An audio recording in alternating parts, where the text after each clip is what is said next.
This platform is designed for Cameroonians below the age of 40 who believe that we can achieve these objectives without anyone dying. If you are above the age of 40 and you believe in this vision, we welcome you. If you are above the age of 40 and you disagree with this initiative, then this video is not for you.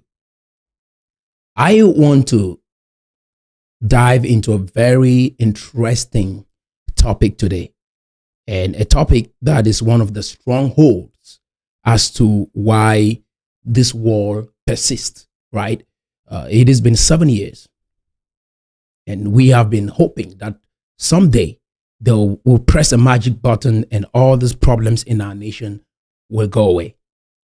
But it doesn't seem to be going anywhere, which indicates that we are the people that we have been waiting for. I want us to talk about immigration, because today we were just doing a deep research into our immigration profile in the diaspora. It is alarming. I mean, like, you're going to hear a lot of stuff today. It is alarming to see the struggles that our people are going through. Some of us travel abroad. We share stories about our struggles back home so that we can get sympathy and be granted an immigration status, right? Or we can be granted asylum. So we get into this refugee status. Today, we are going to look at what this is doing to us as a people. If you look at the Bible, there is a very renowned story about how the Israelites went into Egypt. They went into Egypt because they were hungry. They wanted food. So they got into Egypt and they got a status in Egypt because of Joseph. Mind you, Joseph is the guy who brought the initiative that the Egyptians should store food because a rainy day is coming ahead based on the dream that the king had. This is a gentleman that would have brought that idea in his home country, and the entire world would have been coming to their nation, Israel, to beg for food. But because their brothers sold him, Joseph's brothers sold him as a slave, so he was in a foreign nation. And this initiative that he brought about benefited the Egyptians. And so his people came there for food and ended up becoming slaves for 400 years. Cameroonians, both home and abroad, I want to say, you can tell all the stories that we tell ourselves because it's all about the bag, right? It's all about the money for some people. We tell the stories, we get access to these opportunities, and then we feel like, oh, life is good. We are going to pay dearly for it. And our children's children will pay dearly for it. They ended up becoming slaves for 400 years. See, God said, okay, it's time to take you guys out of this. Now you've learned your lesson. If we don't make some decisions right now, I mean, some very tough decisions right now, we will live to regret what we are doing right now. Are you guys understanding what I'm saying? Yeah.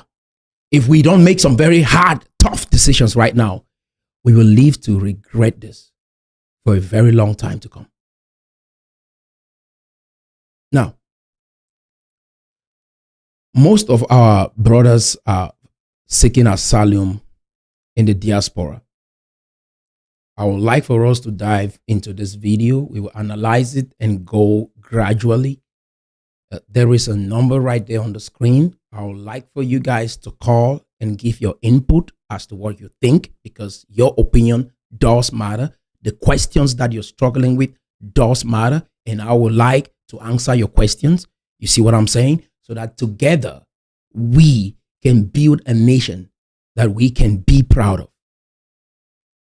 This ego thing has to go away. Because I feel like what we are struggling with is empty pride. I know of brothers who live in Germany. Some of them live in Asia. They went into a foreign nation.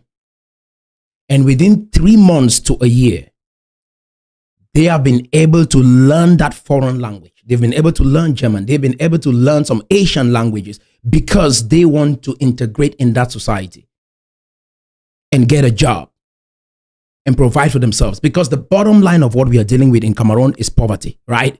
Every other story about marginalization, annexation, colonization, this can be summed up in one word: poverty. And we have to be able to be realistic with this and say, how do we target poverty and eradicate poverty from our land?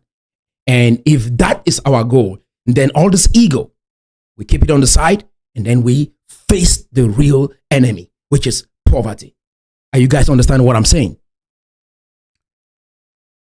We will go out there and learn these languages, but we cannot learn French and integrate and build a nation that we can be proud to call ours.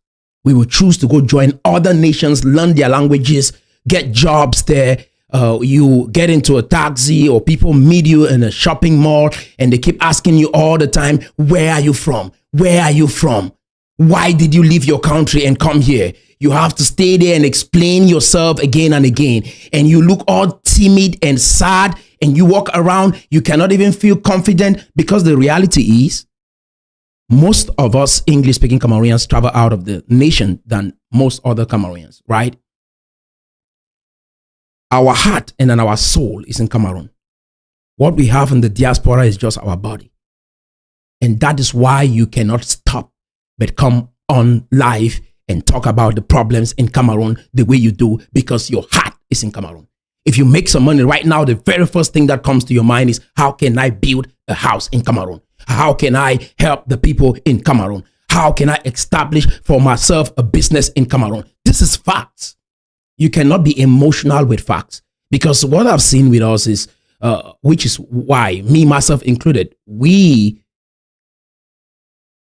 have this love for our nation.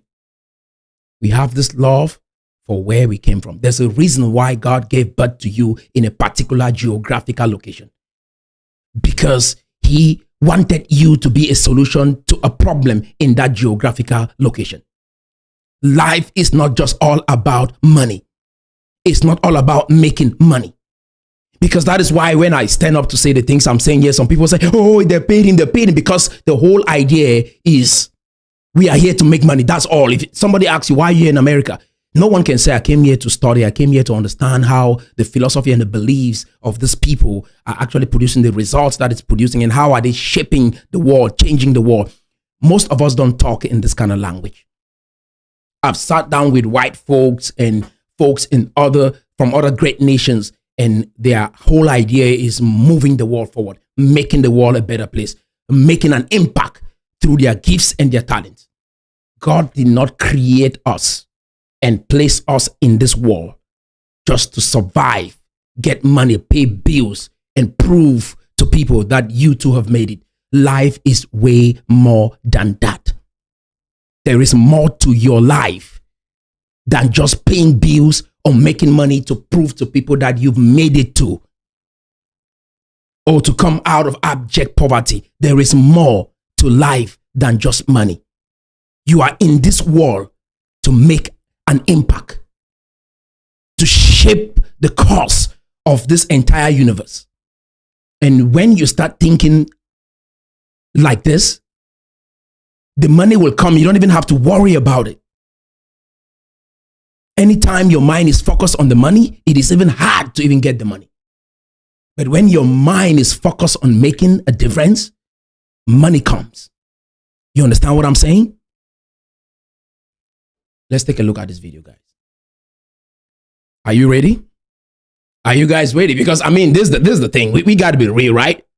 You guys are saying you want change. If you don't want real change, then you are not ready for me. If you don't want real change in your life and in Cameroon, then you are not ready for me. But if you want real change, then let's go. Let's do it. Okay, let's watch.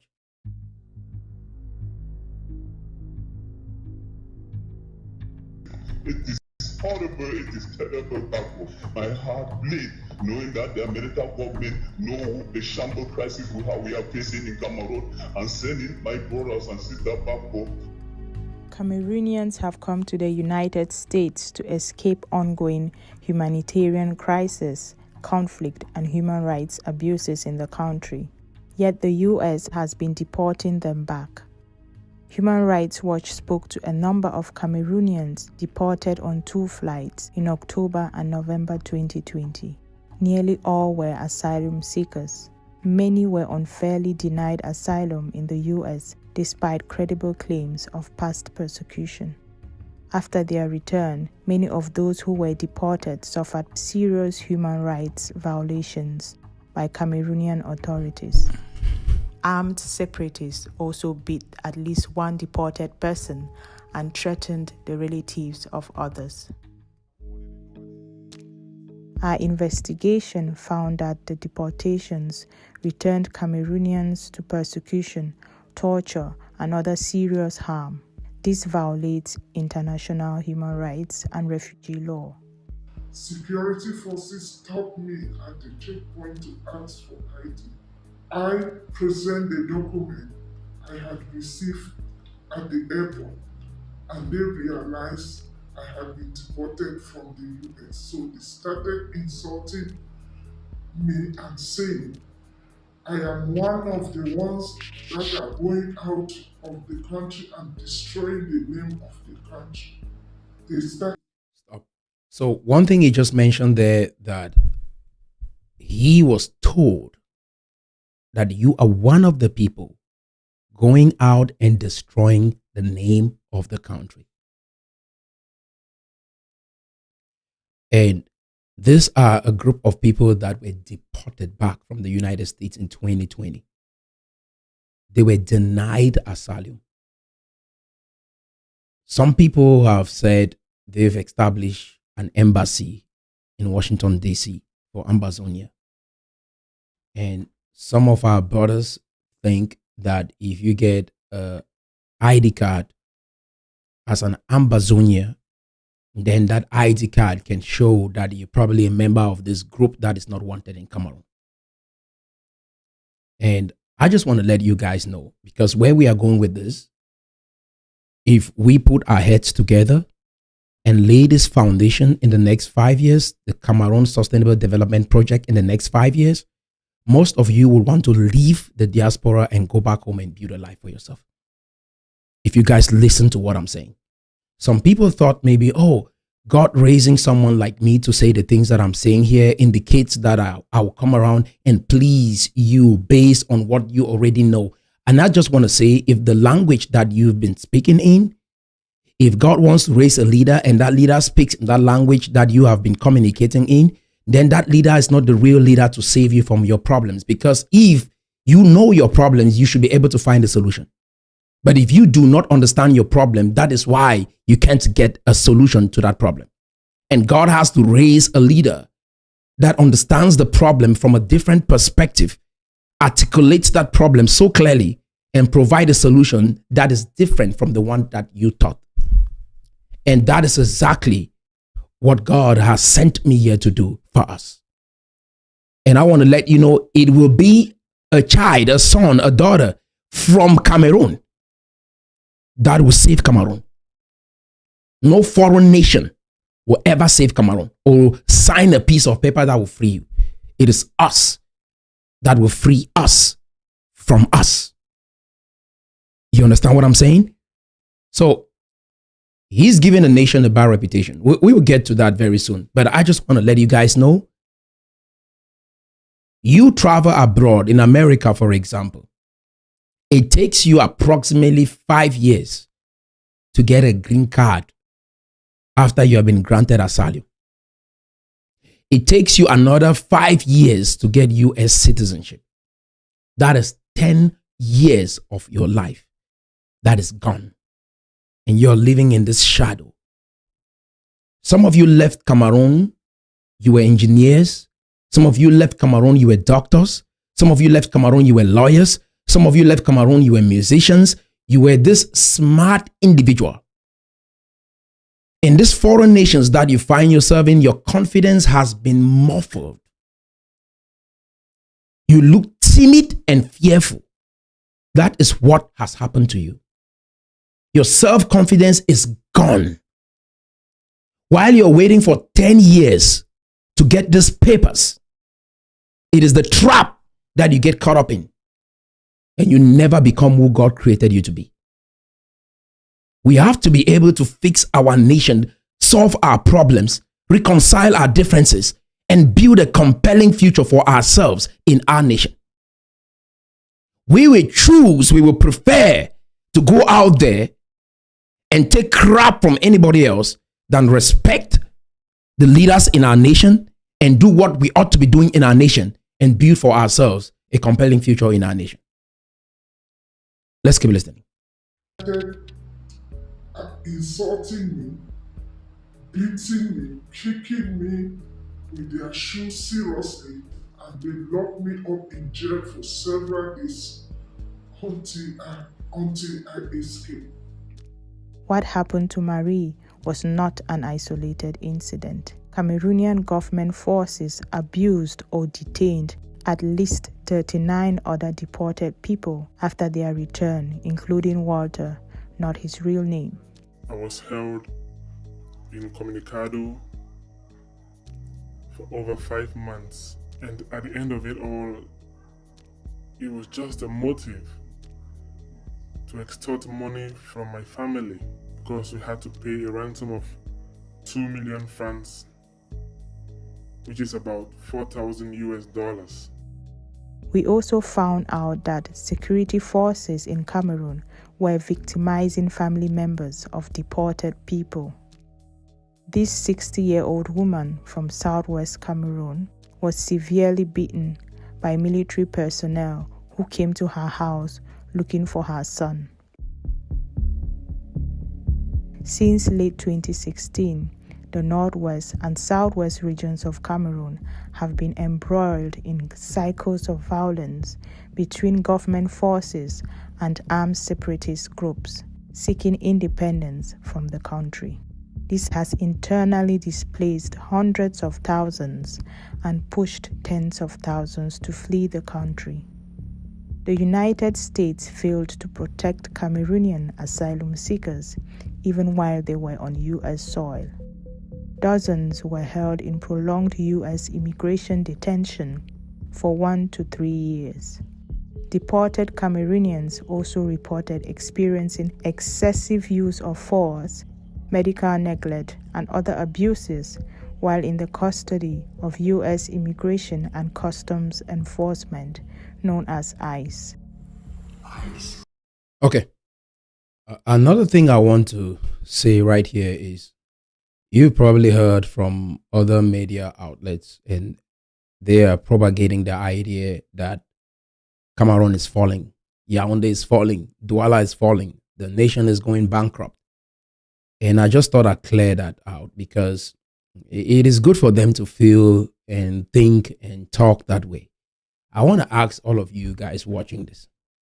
From the time you were born to this age, which nation have you ever seen go bankrupt and completely collapsed? Whether because of internal conflicts or because the economy is struggling, which nation have you seen completely go bankrupt? And somehow they find fun sitting on their TV stations, sharing this kind of stories, and they feel like it is something that is going to happen. Do you know about CEMAC? CEMAC constitutes of approximately 6 African countries, 5 or 6 African countries, that Cameroon is one of the leading nations in this group. And not only that, Cameroon has bilateral relationships with almost every other nation on earth. If these guys understand how money works, if they understand how the economy works, if they understand how nations work, that's why they'll go to Europe and the United States and they tell them this separation idea is not something we welcome, and they leave and think, oh, with our shared determination, we are going to win. And do you understand how the nations work? Do you think that Cameroon can just go bankrupt and just run out of money like that? Never. From the time you were born to this age, which nation have you seen with your eyes completely go bankrupt and the nation shuts down? Which nation? Where did you guys get all these theories from? All these kind of conspiracy theories that you share to keep people in this loop of confusion. Which nation have you seen struggle to the point that they go bankrupt? And if there's a nation that will ever go bankrupt, it's not Cameroon. Please. You guys got to look at the GDP of your nation compared to other African countries. There are many other African countries that will go bankrupt if a nation has to go bankrupt, and not Cameroon. Yes, Cameroon might not have all the money that it takes to do everything to please us like we want, but going bankrupt is not one of them. So away with this illusion. The president shared a lot in his speech, and some people think, oh, this is something we've been hearing, and it's again, it's redundant and all of that. That is why some of us need to learn how to understand French, because when you understand French, you were able to understand the president, because people take maybe a sub-version of what they heard or a translated version, because some of them don't really understand real French. And somehow in the translation process, you don't get exactly what the president said.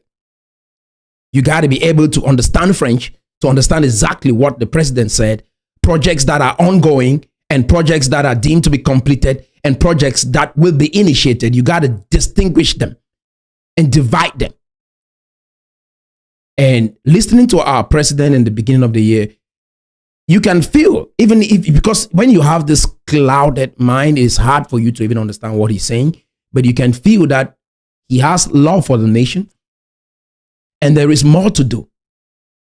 And it's because most of us have lived in the West, but yet we still think that is the responsibility of the president to do everything, and we don't have to collaborate, and it's just him and his government that will bring about this change. All of us. When we travel abroad and we're seeking all these asylums, having this, our nation has this kind of reputation, at the end of the day, it is going to destroy us. If you do not turn out to be slaves in the nation that you find yourself, you prevent every opportunity for any investor ever thinking to come invest in your nation. And don't think that even if you separate and have an Ambazonia today, it would take more than 20 years for anyone to think of investing in that place. With the system that you guys have currently going on. We got to wake up from this slumber, keep our ego on the side, and be able to face the truth. You will learn a foreign language, but you will not learn French. You will learn a foreign language to get a job in that country where you find yourself, to get a job or to marry a woman there, or to get papers over there. You will do that. You will tell all these kind of stories to look timid and fearful, and you've lost your confidence in that nation. You will say all of these things about your country, and everywhere you go, they keep asking you, where are you from? Where are you from? Where are you from? Why are you here? Why are you here? Why do you love this country? What made you come here? You will keep repeating yourself, answering these questions for your entire life. And if you don't understand what it means to have love for your nation, the places where you find yourself abroad, those people have love for their nations. They will not act the way we are doing. They will not be disrespectful the way we are doing to our nation. Saying something nasty or dirty about our nation should be something that we should really take into consideration. Because when you say it, it feels good, but there's a record. I was looking at the record, the files of our asylum cases, the stories that we tell about our nation. It's insane. It will haunt us. You can get a little bit of bread right now, but you will pay for it. This time for us to start addressing the real issues, the poverty issue that we are dealing with, and face it for what it is. Keep our ego down and actually solve this problem. Most people have been rejected asylum, and most people will not be accepted asylum based on this Ambazonia idea. We should better understand that right now. Let's keep watching, guys. Forced me to sign. Put my hand behind my back.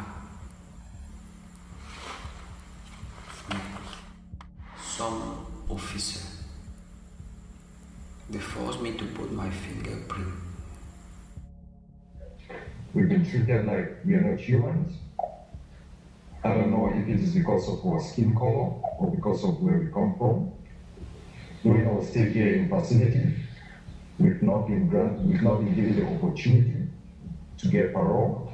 It is really a heart-friendly and a frustrating situation on our part, knowing that United States is not able and willing to protect us, sending us back to the terrible government who is ready to take our life. Advocacy organizations and families of Cameroonian asylum seekers have been protesting and holding vigils, calling for a halt to deportations to Cameroon.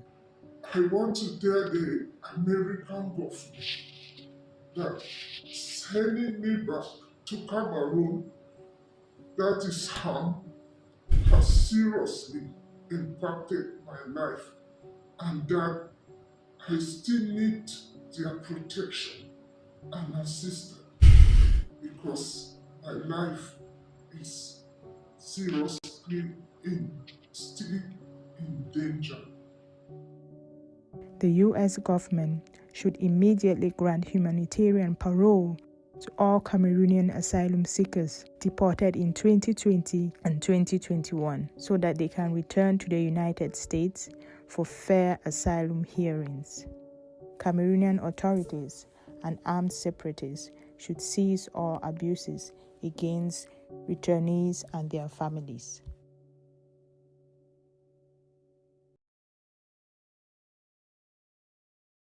So that is our story, guys. The road Clinton. That is our story. This is us. This is what we are doing to ourselves. To integrate and have our nation be one, we'll rather find ourselves in these circumstances, destroying the reputation of our nation. Very soon, when they come down to say, we want to come institute gay and lesbianism, we say that is not our culture. But these are stories that we told because we wanted to get asylum. These are stories we told. When they say Cameroon is ranked one of the most violent places to go to in Africa, no one should go invest in that country. And that is what the people in the West will share among themselves. Do not go invest in that country. It's unsafe. Because even if something happens in Bamenda or in Southwest, they don't just say that is happening in some part of Cameroon. They say Cameroon in general is an unsafe place to invest in. And these are opportunities that we are losing that would have brought us more wealth and prosperity than your little asylum that you get and the money that you make, sending some back home to build a house that you never go back to, trying to help some siblings. At the end of the day, you just feel like your whole time and life was wasted. This is the life we live. Some of you have had enemies with your relatives because they don't seem to believe you that you don't have money abroad. And this is what the Travel Abroad program has done for you. You cannot talk normally with your relatives anymore because it's just about the money. This is our lives. When I came here to the United States of America, I met Cameroonians that were in their 60s and 70s. These were the first group of people, and they regretted coming to America. And they say, look at our lives. It feels like everything is gone. And we've spent our time going to baby showers. We've spent our time trying to play soccer games to please each other. We spend our time going to weddings and wake keepings. And this is how we spent our lives in the United States, going to the nightclub. And we feel like we are not fulfilled. I met a pastor and he told me if I was in Cameroon, I felt like my life would have been better. He was in his late 70s. The second group of people I met here were the group of people that have been here for 10 years plus, and they were repeating the same cycle. And the third group were newbies like me who just came and were about to start in the same tracks. Get a nursing job, drive Uber, truck driving, that is our destiny. You see why most of the people in the diaspora will love to join this movement, because they find a sense of meaning and purpose in their life. And our generation is a generation of people that is driven by vision. We want to make something out of our lives. And I want to let you guys know, the Cameroon dream, the Cameroon Sustainable Development Project is the safe space where you can be something in that nation. And we can come together and have this dream become a reality. I would like to continue watching the video, but I want to actually put up an illustration to show you guys something, guys. It's quite interesting that when we are advocating for cessation, we should understand what that really means. Because everyone that has gotten married and divorced with the wife, you know that life is never easy, right? After that, it doesn't just take 1 or 2 months and that divorce is over. It's going to take time. And not only that, if you have children, it is also going to take a longer time, like 18 years before you say, oh, I'm done with this woman. You always have that woman and you always have your children in your life. And that is why it is very important to think twice before you get into a relationship. Today, I want to explain that word joined, because I heard a brother. Sorry. Okay, so it is very important that I make this illustration so that you guys understand what is going on here, so that you can have perspective on this whole initiative. You see what I'm saying? Because people don't understand the meaning of that word join. When you say join, it's like we had the English speaking Cameroonians and we had the French speaking Cameroonians, and then we joined. You got to understand what join is.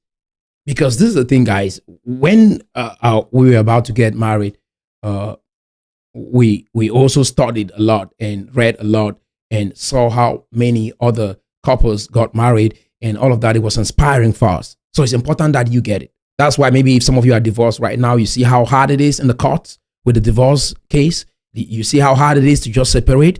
No, the woman is always in your life, or the children are always in your life. It's hard to just say, oh, I got in and I got out. And then we are talking about a nation that was once together, separated, and then came back together. And then we are trying to pull it apart. And then we have all these names, Ambazonia, and we are trying to push forward, even after all the nations in the world have said no to this idea. We want to continue. I want to play a video. Let's watch that video before I proceed with what I'm saying, because it's very, very important that we have perspective on this. Okay? So let's listen to this.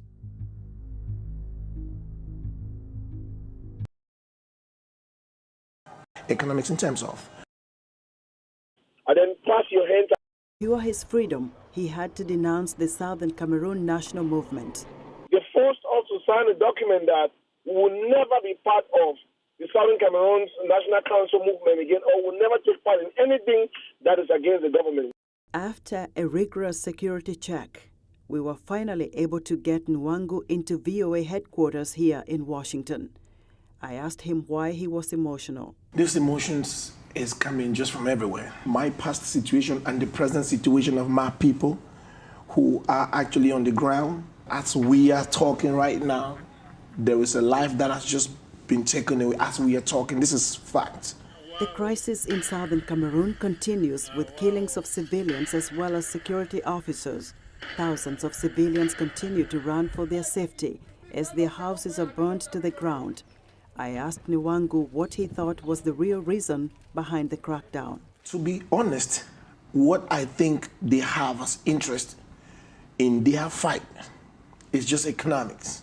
Economics in terms of they have an eye on the raw materials, they have an eye on the cash crops, they have an eye on the potentials of the people, they have an eye on our intelligence. You call it the nation of Ambazonia, but as far as the United Nations is concerned, Cameroon is one country. The United Nations, they have a written document on that table.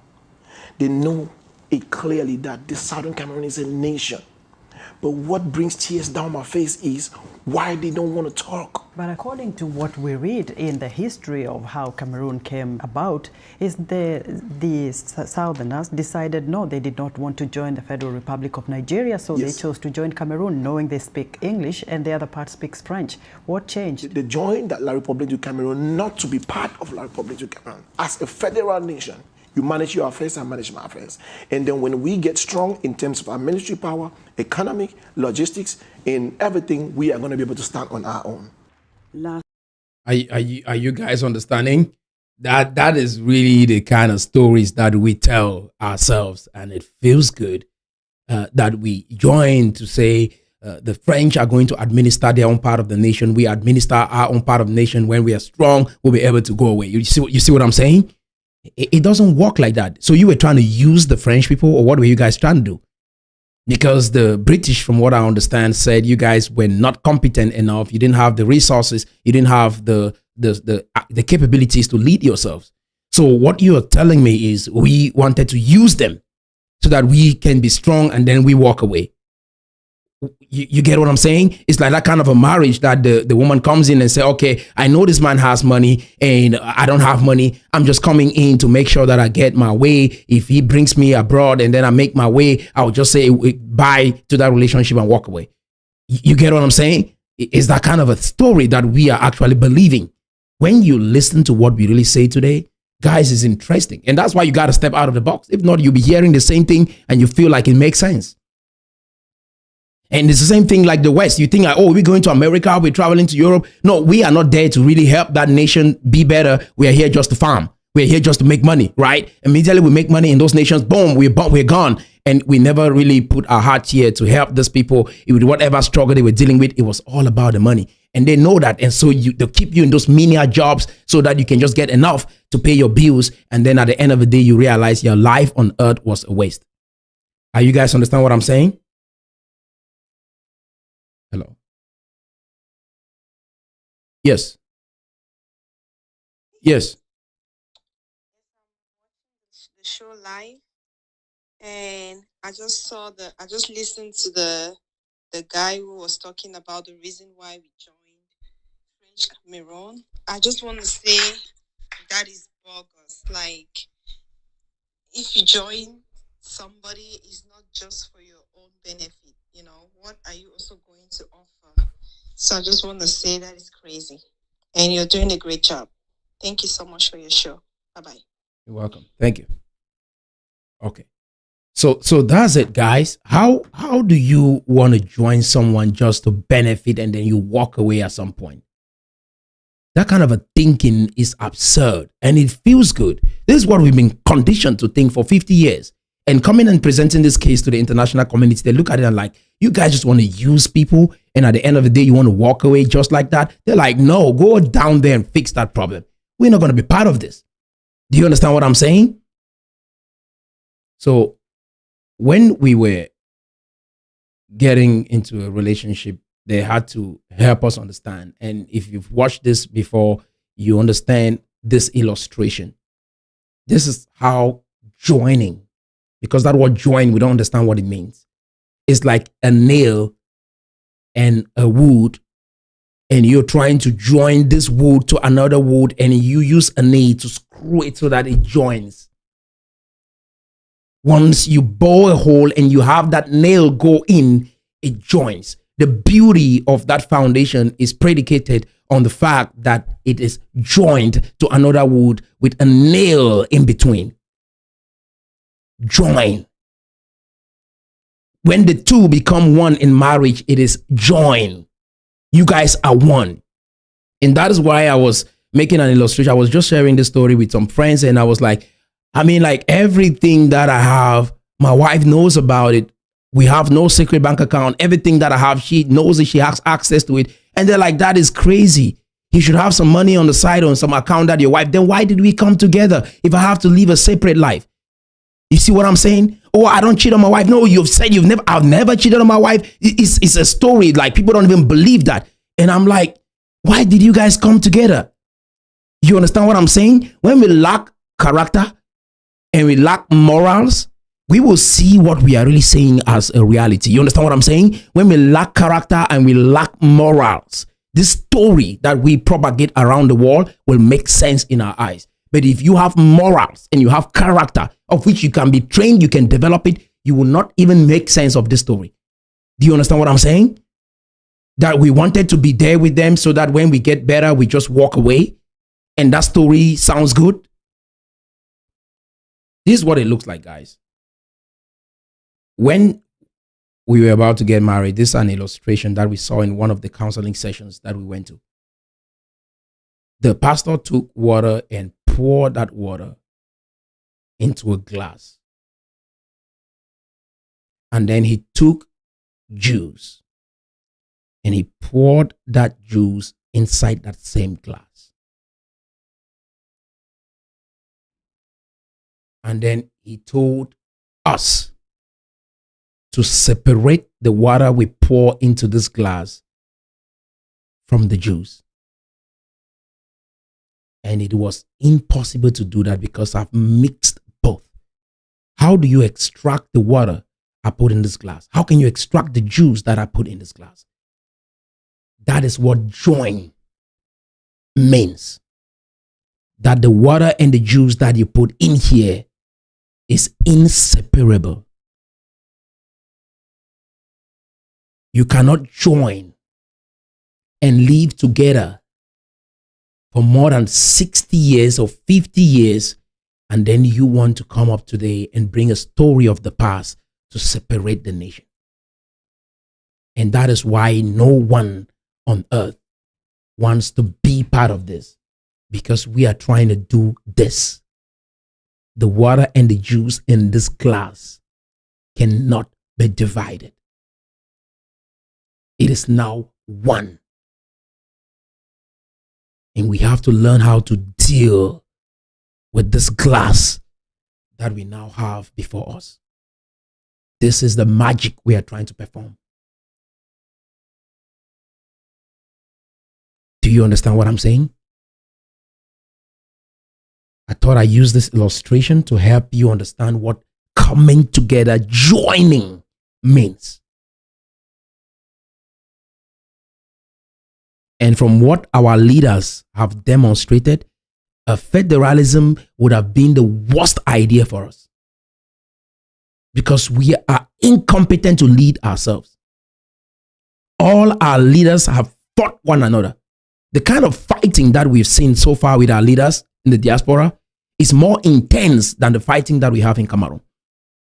The insults, some of them have gone to an extent to say they wish one another dead. And some of them have said, if I had a gun and that gun had just one bullet and I have to choose between taking Paul Biya down or taking Sako down, I would put Sako down. These are words that have come out of our leaders' mouth. Do you see how dangerous it is for us to even say federalism? So what I'm saying is all this idea of dialogue, that is why it has to go out of the window. You go back home and start doing the right thing. We need a character transformation and start doing the right thing for our nation. You can seek asylum for all you care. Because of this case, because the way the case is, I've read the profile of these things.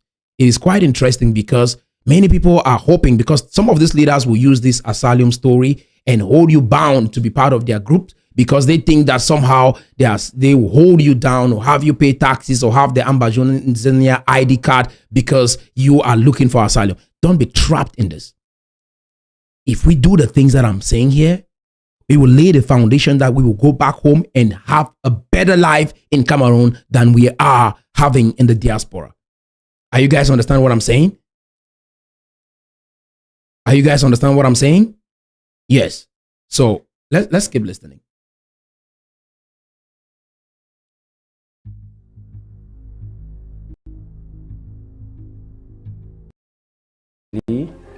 I'll be here with my kids.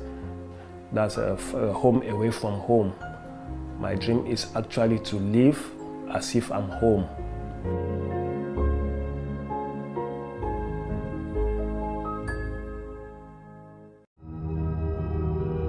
Since the 1990s, a civil war has been present in Cameroon between those who speak English in the southwest of the country and the French majority. Additionally, corruption, electoral fraud, and problems with Nigeria and Boko Haram have put the country in an almost permanent war. Thus, residents have fled the country and gone to Europe. Frank is one of them. He left in 2005 when he was no longer free to work as a journalist. Cosa succede in Cameroon? What is in Cameroon?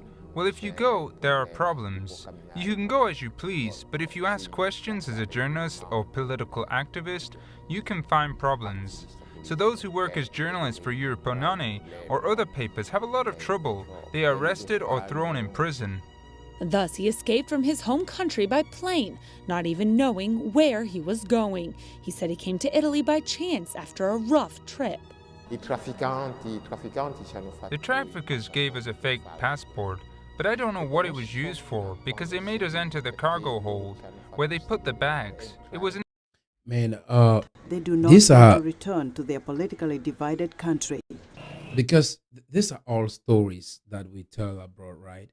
But if you start doing the research and realizing what this is doing to our economy and what this is doing to us as a people and the future that awaits us, we are going to experience a tough life going forward, worse than what we would have built in Cameroon. Life is going to be hard for us very soon in the diaspora. And there will be no hope for our nation because we've gone out there and shared all these false stories about our nation.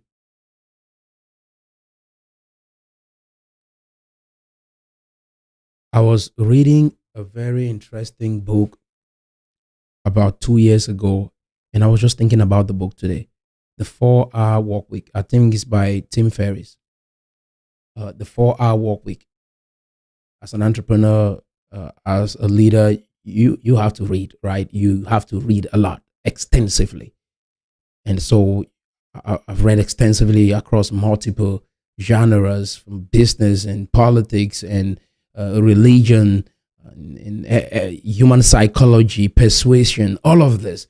Whoa, everything that I can lay my hand on, right? This book actually depicts the environment that we live in today, how people are trying to make the best use of their time, why they can have fun with their families and friends at the same time. You don't have to be caught up with work all the time, that you have no time for yourself, which is the story that some of us are experiencing here in the West. You have like 2-3 jobs. You sell your time for money. You see what I'm saying? That is the loop that you're caught up in. In this book, The 4-Hour Work Week, because a friend told me that if you want to hide something from a Cameroonian or from a black person, put it in the middle of a book, they'll never get to see it. We have to cultivate the culture of reading, because that's the only way we'll free ourselves from mental slavery, all of this kind of conditioning. We only get rid of this by putting new information, and then the old one fades away because the new one is more stronger than the old one, if that makes sense. In this book, the author outlines a number of countries that if you want to hire workers from to take maybe some of the workload while you focus on having fun and doing other things. And he mentioned multiple nations to even invest in. One of the nations he said do not invest in was Nigeria. And then he went on to say Africa. You see what I'm saying? Don't invest in Africa. And I was like, but why? And I started researching why someone would not want to invest in Africa or hire someone from Africa from abroad. And it has a lot to do with the stories that we go around sharing about our nation. We are depriving others of opportunities. We cannot reconcile our differences, and if a problem is tough, we cannot find a way to fix it ourselves. We have to blow this trumpet, travel around the world, and tell all these stories, which some of them are lies about our nation. And we are depriving the people in that nation from opportunities. And future investors that had hoped to go invest in Cameroon, they won't want to go to Cameroon. I encourage you to go read that book, The 4-Hour Work Week. And you will hear for yourself. You will see it for yourself. The nations that these people, whatever you are saying, some of them read your archives and your stories and they document them in their books and they share within their communities and say, that nation, do not go there. Do you know how much prosperity 5 good investors can bring to your nation? And the transformation that will bring to your people. We ruin all of this with this little crumbs, right? Is selling your birthright with a bowl of stew, right? Is the Esau and Jacob story, right? And the guy was so hungry that he's like, okay, if you just give me this bowl of stew and I'll give you my birthright. Whatever you are taking right now, you are robbing yourself of your future and your destiny and the destinies of your children. You guys will pay for this dearly. We will all pay for this. It might feel good. You might have a little house right now, drive in a good automobile, put some food in your stomach, build some home back home or build a house. But we are going to pay for this. It is time for us to start correcting these mistakes now that we are alive and strong. And that is why I strongly encourage Cameroonians below the age of 40 that still think that they can make something out of their lives to join this movement so that we can start cooperating with our government, with our countries in the next 5 years. People can start thinking of moving away from all of this pending asylums and move back home and build something for yourself, because Cameroon will be a land of opportunities very soon. We will do it. The West that you go to and desire so much, the people there paid the price. You cannot just shortcut and just get there and benefit from everything and then that becomes it for you. No, you will pay for it. The people here work hard to build this nation. They went through thick and thin. You can't just come in 6 months, you get a little degree or certificate and you go get a job and you think that you will be part of this. That's why you go everywhere. They got to keep asking you, why did you come here? When are you going back? Why did you choose America? All these questions you will have to answer for the rest of your life. Oh, your accent sounds good. Oh, where are you from? And they will use that little phrase to probe you into asking you where you're from. Like, your accent is good. Oh, you go back and say, oh, they said my accent was good. No, it's just strange. Like, who are you? Why are you here? How many of you were asked in Cameroon all the time, where are you from? Why are you here? And you felt bad about yourself like you do in the West? I don't blame them. They are amazing people. It's their land. They see strangers, they should ask. And some of us will live here and hate them. But I love them. They have the right to ask, why are you here? Why did you leave your country? And you have to tell them all the stories. If they have told you through the Ambazonian struggle that is an easy way to get asylum, you've seen it. Many people have been rejected asylum. Many people. Right here it says approximately 8,115 people from Cameroon filed in 2022. You see that? 8,115 people filed an asylum in 2022. Out of that number, only about 0.29% of these people were granted asylum. Right? And that is approximately 157 people were granted asylum. And not only that, these people were at least had an opportunity to be heard. And only 84 of these applicants were rejected out of 157.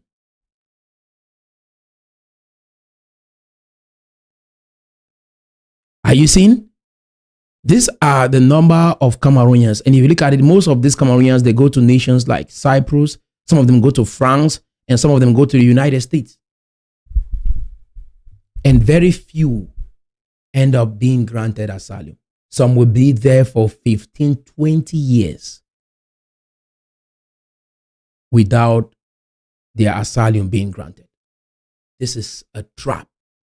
And your talents and your skills and your abilities will be wasted. Your life will be a waste. And couple of that, you become a statistic. And that record will be used to profile your nation. That is what we are dealing with. If this means anything to you, if you care about making a life for yourself in this world, your self-esteem and your confidence as a human being should be your priority over the little money that you get and put food on the table. Because with your self-confidence, you can get anything in the world. Elon Musk, I was just watching a little clip someone sent to me today of Elon Musk. You know why this guy is able to make electric cars? Because of confidence. This idea was around for a very long time. The people didn't believe that they could do it. Even here in America, he had to come mobilize a team of people and said it is possible to do that. And today, he has actually escalated the entire process of space travel. And people are believing that this can become a possibility. Why? Because Elon Musk is confident in himself. He knows who he is.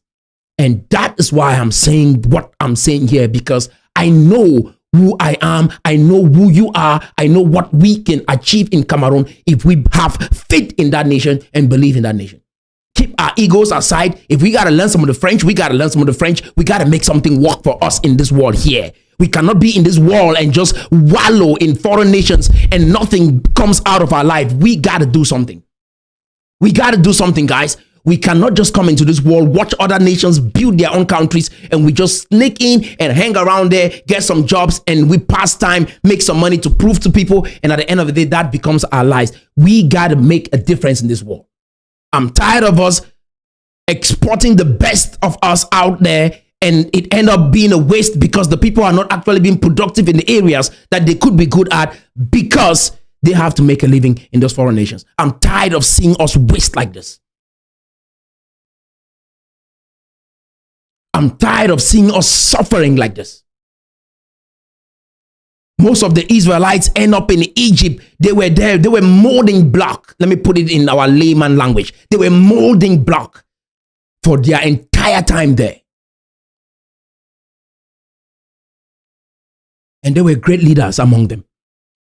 There were smart individuals, engineers in them. And I look at Cameroonians in the diaspora today, and I just want to say there are smart people in your midst, engineers, talented individuals. We got to face our reality, cooperate with our president, influence change in our nation, build a legacy. No matter I don't care what you have in the diaspora. You could have the nationality in the nation where you find yourself. Good luck for that. Good luck with that.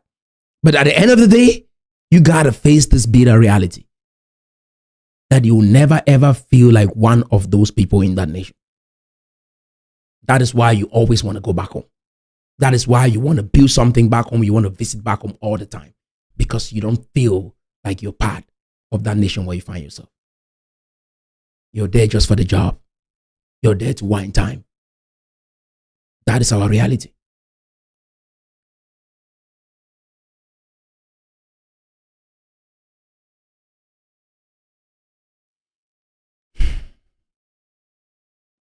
Guys, we need to have sympathy on our own selves. You understand what I'm saying? We need to have sympathy on ourselves. Where are we going with this? What does 200 years in the future look like for us? What does the next 15, 20, 30 years look like for us? Why do we have this kind of ego? Why do we hate ourselves this much? That black people cannot stay in their own country and cooperate and build their own nation. They have to be fugitives, refugees, beggars in foreign nations, having houses and money that you cannot even feel like you're respected for that. Why do we have to end up this way? Does it bother you?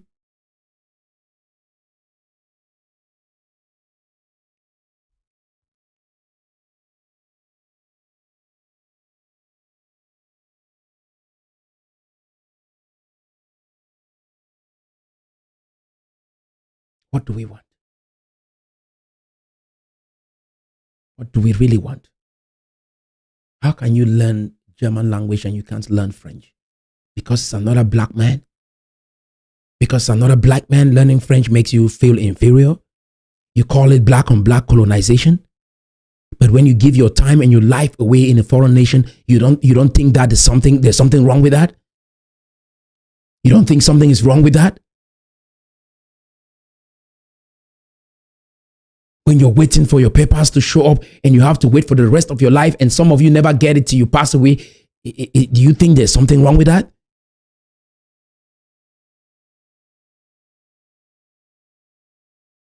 To show respect to another fellow brother, you feel like it's a problem. But when you're greeting a white person, you want to go on the ground, you want to feel like you're nothing because of that, but you cannot show that same respect to your fellow brothers. When you come around them, you grow wings, and when you're in front of another person because of their color, you're all timid.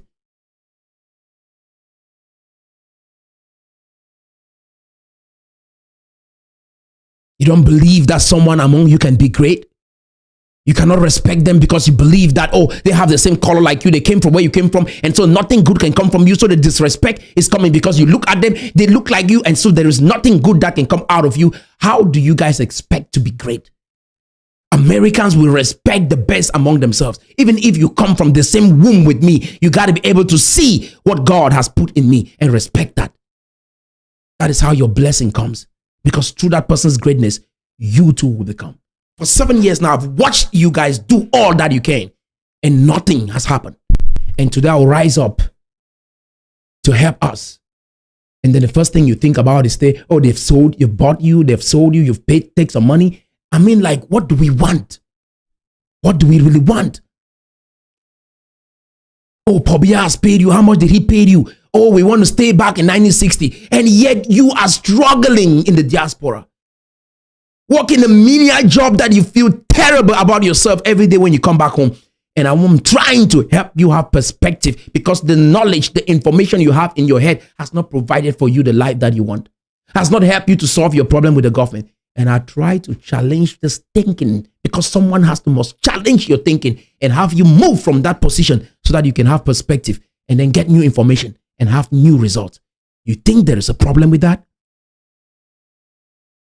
What do we want? Your leaders have proven that they cannot lead themselves. You think it's the resources? If we had federalism, you guys will govern yourselves well? You still think so? You still think that if you were granted federalism, you will lead yourself when the best among us that have traveled, lived in foreign nations and seen what is happening around those nations, and yet they cannot come together as one. You think that federalism can grant you a status where you administer your own part of the nation well?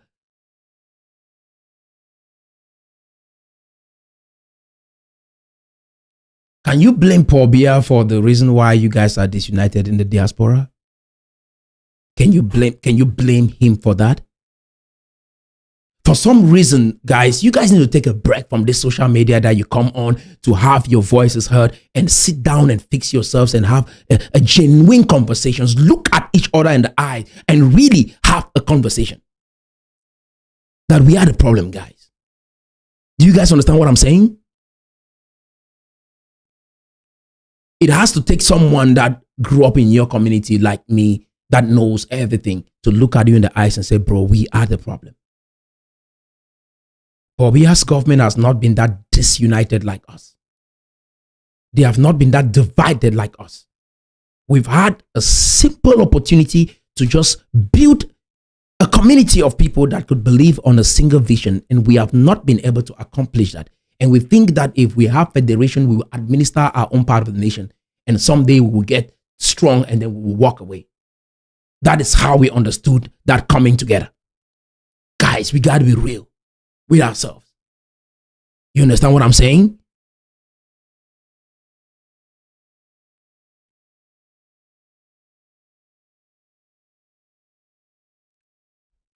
I believe in us. In spite of our differences and our struggles and the confusion, I still believe in us. I believe that we got to be able to see the light and walk together as one and not be jealous of one another. Accept that God has to use someone, and there must be a leader. There must be somebody that we respect. If we do not have this among us and everybody is equal, because I've heard that in America, some people say everybody's equal here because all we came here for is money. So we are on the same plane because we want the same thing. No, not everybody came here for money. Some people came here for purpose. Some people came here because they want to see what is happening here and go back and change the lives of others back home. Some people came here because they want to contribute to this nation. They want to be part of something bigger than themselves. And you will just silence them because of your idea and your voice is loud about you coming here just for money. No, everybody didn't come here for money. And I think I just set that record straight. Because young men, I'd say this to you guys. And I say this all the time. If you cannot get to a place in life where money doesn't control you, are you understand what I'm saying? Money doesn't control you. Women doesn't control you. Are you understand what I'm saying? Food and drinks do not control you. You'll always be a weak man.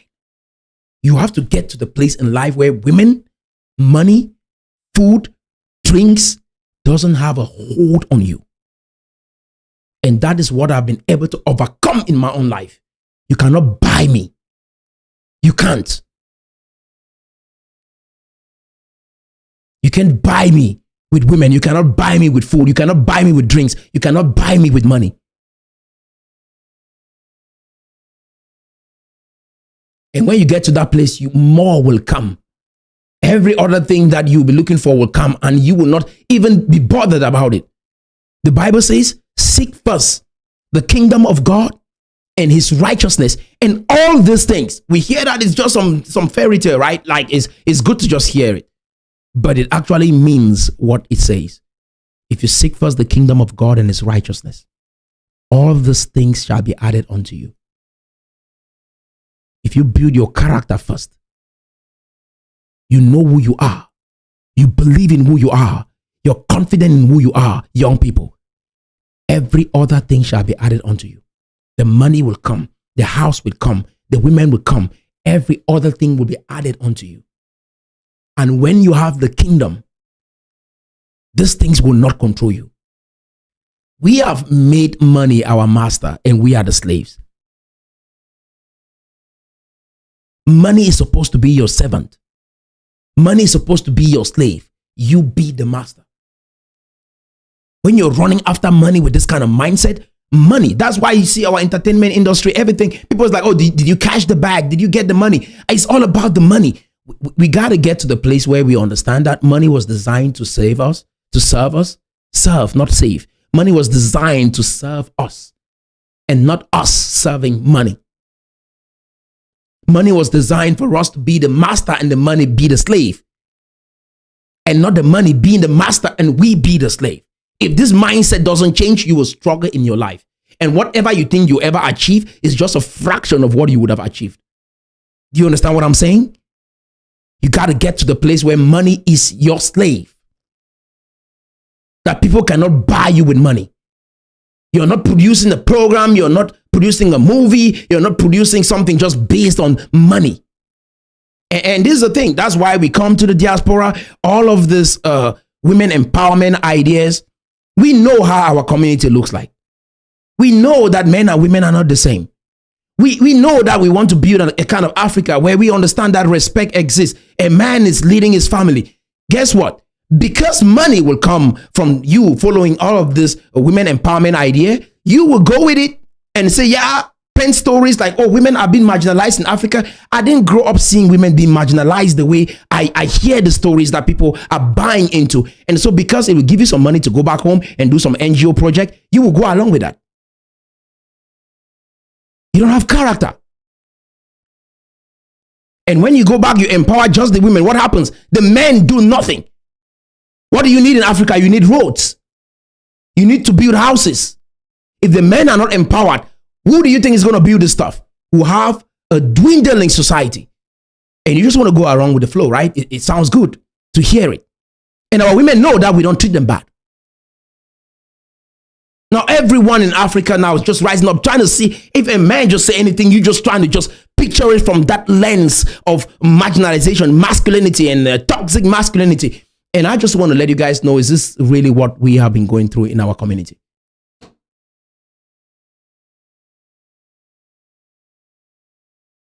We will pay for it. You feel good right now, you make a little bit of money, have a good time, we will pay for it. These people have worked hard to build their nations. You will not sneak in and just get anything that you want and think life is going to be all bed of roses. We will pay for it dearly. And I just came here to remind us, as God is letting me know, because we can do a lot. Entertainers, be more mindful of producing to impact your people. Money will come. There will be a place for that. It should not be your primary objective. Money will come. When your head is about the money, all of a sudden you're producing, people cannot even feel it because they can smell the hunger for money in everything that you do. People smell it. That's why you don't have a lot of money. Do you know why many people are poor? The reason why many people are broke is because they go around and their whole mind is on the money. When you shift from that paradigm, things will start happening different for you. And people will think about the money, they think everybody else is like that. That is the mindset. Anyone that their head is just clouded just with money, they go around the world, they see everybody that way. People only see the world the way they are.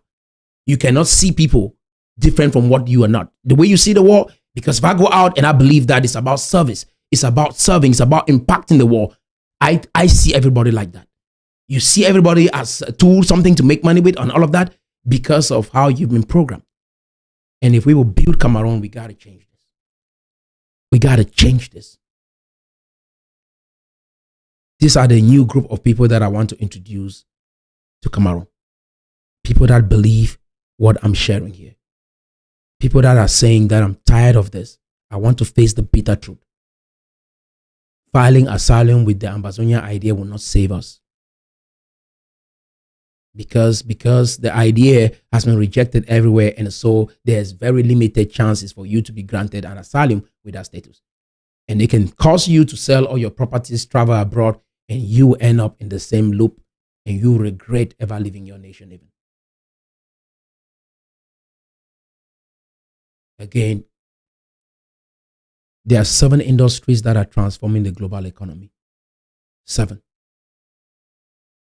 Tech, finance, real estate, food and beverage, the entertainment industry, renewable energy. These 7 industries, if we are able to produce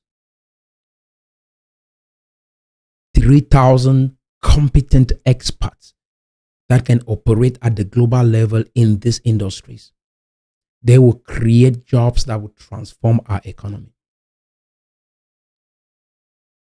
We can start focusing on a sector like agriculture to eradicate hunger in our community. All this money that we've put together to buy guns and go fight, if that money was put together and we bought tractors and machines to cultivate just soybeans and corn, we can produce a lot coming out of these 2 cash crops. We would have been having a return on our investment. If we put all this money together and had a bank in Cameroon that we invest this money in for these developmental projects, buy these machines, establish call centers in Cameroon, and train people. The Philippines are doing it. In the middle of the night here in America, I pick up the phone and call my bank. Someone in the Philippines picks up the phone and is responding to me. They've made their country a safe space for that to happen. When we do this, do you think people want to transfer their data and jobs to your nation? No. It's a terrorist zone. And you will keep emphasizing my right, what I know. I want to let you guys know it's better to be kind than to be right. It is better to be kind than to be right. People who go around in this nation preaching my right, you know the future. Look well. All those people with flags always marching for something. You know what their destiny looks like. Why should we, the selected few that are intelligent, smart, travel abroad, still think this way? Fall in this loop. Guys, we can create a safe space in our nation. Create call centers. Power them up with generator that even if light goes off, there is a generator to continue the process. And we have jobs from home in the diaspora based on trust and love. If we go back and fix our problem right now with our president and show to the world that we are reasonable people that could set aside our differences and start doing the right thing, we will make enormous progress that will lead to transformation and economic prosperity. And we'll have people from even the diaspora that will bring back home to train our people. Some people from back home will travel abroad and study and come back home and be able to initiate that change. Some of us who are already in the diaspora will go back home and start that project. As I'm talking to you guys right now, in the next 20 years, Cameroon can become the first world nation in Africa, in the world. If we take action right now, don't underestimate our number. Don't underestimate, because you look at, oh, Nigeria has not yet done it. No, forget about other nations. Forget about, oh, South Africa has not. No, we can be that if we have faith and set our minds on this objective. And just like Elon Musk, people like, oh, electric cars are impossible. He came here and he did it a couple of years ago and proved to the whole world it is possible for us to have electric cars. We can be the catalyst for that transformation in Cameroon.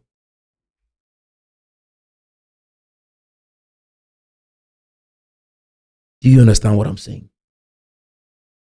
Do you believe in yourself? Because if you doubt me, it means you doubt yourself.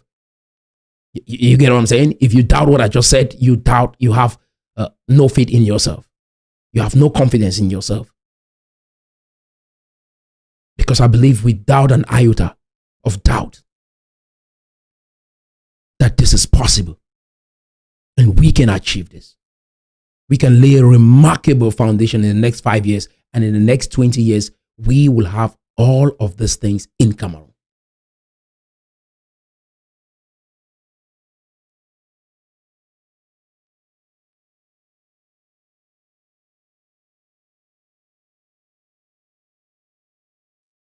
Black people of Cameroon,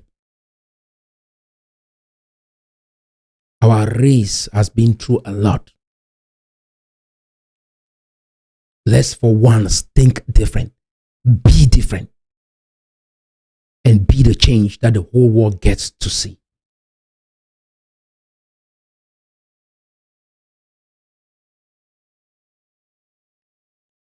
I hope you got some value out of this video. I hope you were blessed by this message. I love you guys so much. I'm praying for you. Praying for you. There is nothing that God can't do. As we move on this journey of recalibrating our thinking. An American author said, the illiterates of the 21st century will not be those who cannot read and write. But the illiterates of the 21st century will be the group of people that cannot learn, unlearn, and relearn. That is, you get to a place where you unlearn everything that you've ever known, and then you relearn, you learn new things and have transformation. It will not be about those who can read and write, because some people think that illiterates are those who cannot read and write. No, he said the illiterates of the 21st century will be the group of people. Not that they can't read and write, but they cannot unlearn and relearn.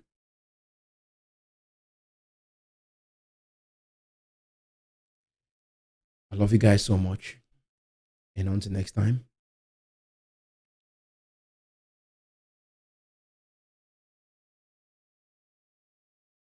Let's keep believing. Share this video with a friend. Subscribe to this channel. Hit the notification bell so that every time a new video pops up, you'll be the first to be notified. And let's grow this platform, this new wind of change, this new breath of information that is like fresh air, challenging us to think differently, facing the bitter truth of our reality and our existence as a people.